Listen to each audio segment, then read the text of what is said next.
Hi, this is Stuart Talley. I'm here to do an update on the ongoing Campfire PG&E litigation slash bankruptcy. As many of you know, PG&E recently filed for bankruptcy. They have been found responsible for the Campfire that impacted thousands of individuals in Paradise, California.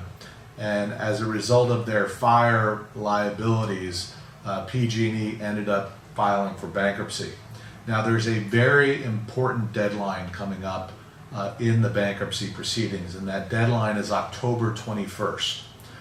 The way it works in bankruptcy court is in order for a campfire victim to submit a claim to receive compensation for injuries, emotional distress, lost property, they have to file something called a proof of claim in bankruptcy court.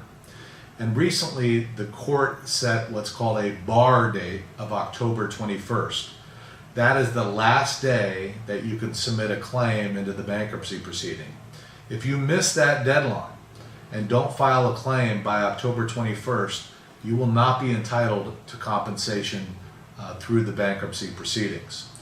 So it's very important that word get out to victims about the issue, and it's very difficult because many people are living in campgrounds, they've moved out of state, and so hopefully word will get out. If you are a campfire victim and you have any questions about the process of filing a proof of claim in bankruptcy court, feel free to give us a call. We can guide you through the process, and the first step in the process is actually fairly simple. Filing the proof of claim is easy. Where the litigation and the process may get more complicated is down the road when it comes time to figuring out how much each claim is worth. And that is a process that hasn't been set up yet, but it will be set up in the future. Now, another issue that's come up that will help many individuals who've been impacted by this fire is the court in the bankruptcy proceedings recently set up an emergency fund to help people that are homeless, people that haven't been able to get back on their feet because they didn't have insurance or the money from FEMA was not sufficient to help them out. And this emergency fund has over $100 million in it. And it has recently been set up.